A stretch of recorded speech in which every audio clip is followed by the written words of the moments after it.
अपना घर खरीदने का सपना, ये हम सब देखते हैं, है ना। लेकिन देखिए, इस सपने को हकीकत में बदलने के रास्ते में ना कुछ कानूनी दांव-पेच भी हैं और उन्हें समझना बहुत बहुत जरूरी है।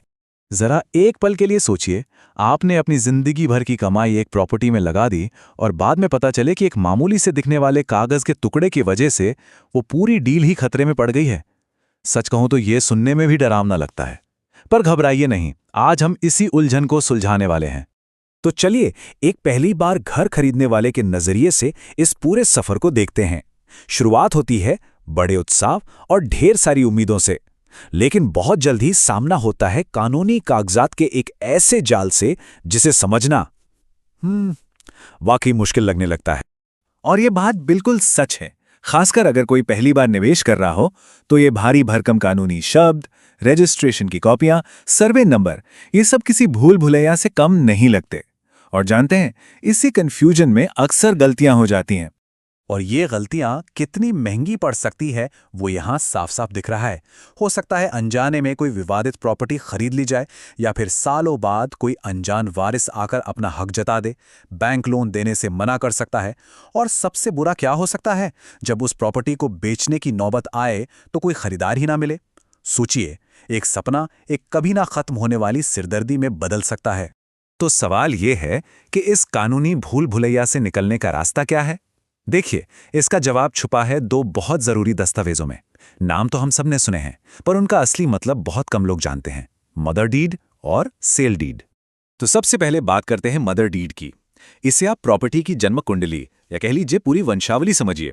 ये वो सबसे अहम दस्तावेज है जो ये बताता है कि ये जमीन सबसे पहले किसके नाम पर थी और तब से लेकर आज तक ये किन किन हाथों से गुजरी है।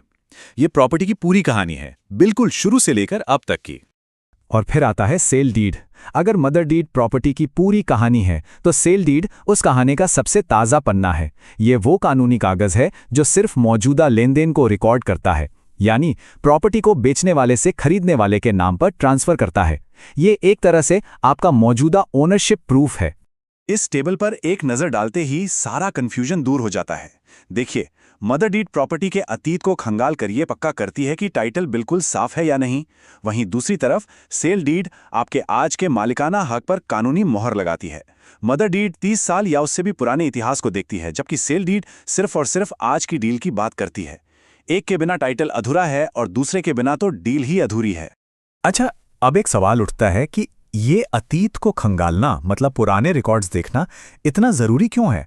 बैंक और वकील हमेशा 30 साल पुराने रिकॉर्ड्स देखने पर इतना जोर क्यों देते हैं? ये नंबर याद रखिएगा, 30। ये सिर्फ एक संख्या नहीं है, बल्कि ये आपकी प्रॉपर्टी की सुरक्षा की गारंटी है। तो ये 30 साल का इतिहास आखिर क्यों इतना जरूरी है? क्योंकि सबसे पहली बात, ये सुनिश्चित करता है कि भविष्य में कोई पुराना वारिस आकर दावा नहीं करेगा। दूसरी बात, ये पक्का करता है कि प्रॉपर्टी पर कोई छिपा हुआ लोन या केस तो नहीं चल रहा।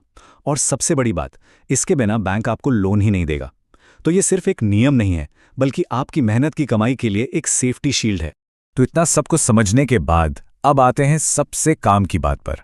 अपनी खरीद को पूरी तरह से सुरक्षित बनाने के लिए आपको कौन से कदम उठाने हैं? तो ये रही आपकी 5 पॉइंट वेरिफिकेशन चेकलिस्ट। चलिए इसे एक एक करके समझते हैं। पहला, मौजूदा मालिक की लेटेस्ट सेल डीड को ध्यान से देखिए।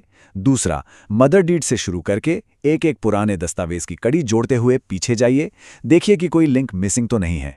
तीसरा, पिछले 30 सालों का एनकम्बरेंस सर्टिफिकेट यानी ईसी निकलवाइए। चौथा, पट्टा और दूसरे रेवेन्यू रिकॉर्ड्स में मालिक का नाम और सर्वे नंबर अच्छे से चेक कीजिए। और पांचवां, यह जरूर पता कीजिए कि जमीन रेसिडेंशियल इस्तेमाल के लिए मंजूर है भी या नहीं। ये 5 कदम आपकी ढाल की तरह हैं। तो ये सारी मेहनत, ये सारी जांच पड़ताल, आखिर इसका असल मकसद क्या है? क्या सिर्फ एक प्रॉपर्टी खरीद लेना? नहीं, बिल्कुल नहीं। जैसा कि एक सीनियर प्रॉपर्टी वकील कहते हैं, मदर डीड से शुरू होने वाली दस्तावेजों की पूरी चेन ही एक सुरक्षित प्रॉपर्टी की नींव है। और ये नींव जितनी मजबूत होगी, आपका निवेश भी उतना ही सुरक्षित होगा। असल में देखा जाए तो इस पूरी प्रक्रिया का सबसे बड़ा रिटर्न सिर्फ एक प्रॉपर्टी का टुकड़ा नहीं है, बल्कि वो सुकून है जो एक साफ सुथरे टाइटल के साथ आता है। ये जानने का सुकून कि आपकी मेहनत की कमाई एक सही और सुरक्षित जगह पर लगी है। तो सवाल ये है कि क्या ये मन की शांति और सुकून थोड़ी सी ज्यादा मेहनत और सावधानी बरतने के लायक नहीं है? इस पर सोचिएगा जरूर।